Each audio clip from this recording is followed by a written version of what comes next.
जीवन ने नायरा को अपने केबिन में बुलाया। कुछ देर बाद नायरा जीवन के केबिन में पहुंची तो जीवन ने उसे रिस्पेक्टफुली चेयर पर बैठने को कहा। फिर नायरा को हैप्पी किश डे विश किया। नायरा ने भी उसे सड़ी सी स्माइल पास की और सेम टू यू सर कहा। नायरा का मूड ठीक नहीं है देखते हुए जीवन ने बात पलटते हुए नायरा से पूछा, वो कार्तिक कब से ज्वाइन करने वाला है?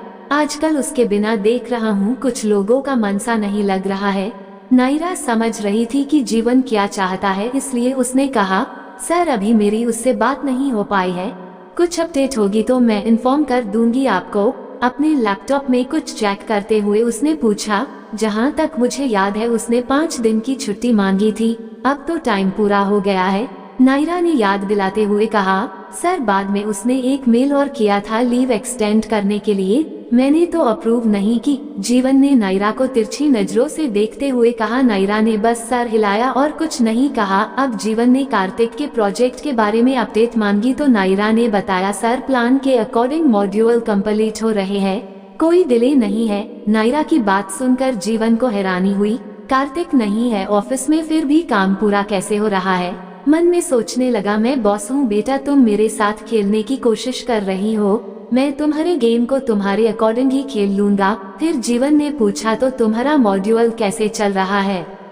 नायरा ने अपनी हाथ में पकड़ी हुई फाइल उसके सामने रख दी और कहा, बिल्कुल ओके है सर। जीवन फाइल देखी और मुस्कुराते हुए कहा, वेल डन डियर, तुम तो लीड कर रही हो। नायरा ने उसकी रहस्यमय मुस्कान को भांपते हुए थैंक यू सर कहा। अब जीवन क्या कहेगा नायरा भली भांति समझ गई थी, लेकिन उसे अब सुनना ही था। जीवन ने अपने टकले सर पर हाथ फेरा और कहा, मुझे लगता है तुमने बहुत ही अच्छे ढंग से हैंडल किया है, तुम प्रेशर में भी काम कर सकती हो, मुझे लगता है तुम्हारी सैलरी बढ़ानी चाहिए। नायरा ने झूठी स्माइल पास की और पूछा, सर मेरी सैलरी बढ़ाने के बदले किसी की सैलरी कट तो नहीं होगी न? जीवन हंसा और बोला, तुम बहुत ही समझदार हो, सारी बातें समझ जाती हो, मुझे लगता है तुम रियली डिजर्व करती हो। सर लगता तो मुझे भी है, लेकिन मैं किसी के पेट पर लात नहीं मार सकती, मैं इतने में ही खुश हूँ। नायरा ने आंखें नीचे करते हुए कहा। जीवन ने कहा, दिया आगे बढ़ने के लिए ये सब करना ही पड़ता है, तालाब हो या समुंदर, बड़ी मछलियाँ छोटी मछलियों का शिकार करती ही है अपने सर्वाइवल करने के लिए। सर मैं मछली नहीं हूँ, मैं एक इंसान हूँ और दूसरों का दर्द समझती हूँ, सिर्फ पैसा ही सब कुछ नहीं है मेरे लिए। नायरा ने निडरता से कहा, क्योंकि वो समझ रही थी कि किसकी सैलरी कट होनी है या फिर जॉब भी जा सकती है। ये बंदा कोई और नहीं होगा, सिर्फ और सिर्फ कार्तिक के बारे में सोच रहा है जीवन। नायरा की बात जीवन को अच्छी नहीं लगी, ये उसके चेहरे पर आए एक्सप्रेशन से साफ पता चल रहा था।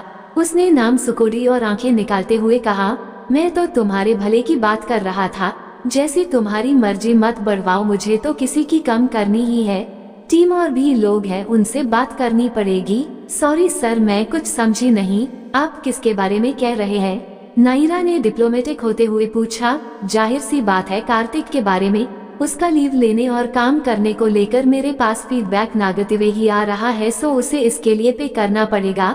एक तो उसका डिसिप्लिन बहुत गंदा सा है। नायरा की अब त्योरियां चढ़ चुकी थी, उसने गुस्से से लंबी सांस ली और अपना काम बताकर जाने के लिए पूछा।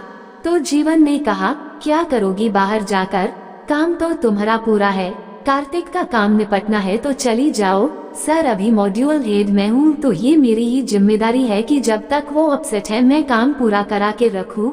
नायरा ने चेयर से खड़े होते हुए कहा, और ये मॉड्यूल हेड बनाया किसने है?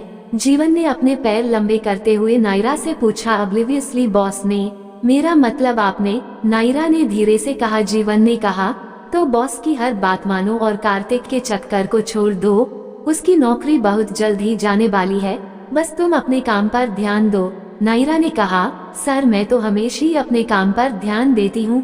जीवन ने अब कुछ देर सोचा और बोला, अच्छा अभी जाओ, शाम को चलते हैं ऑफिस से थोड़ा जल्दी।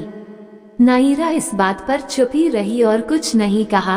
तो जीवन ने उससे फिर से पूछा, बोलो भी क्या हुआ? नायरा ने कहा, सर आज मैं थोड़ा जल्दी जाकर अपनी माँ और बहन के साथ टाइम स्पेंड करना चाहती हूँ।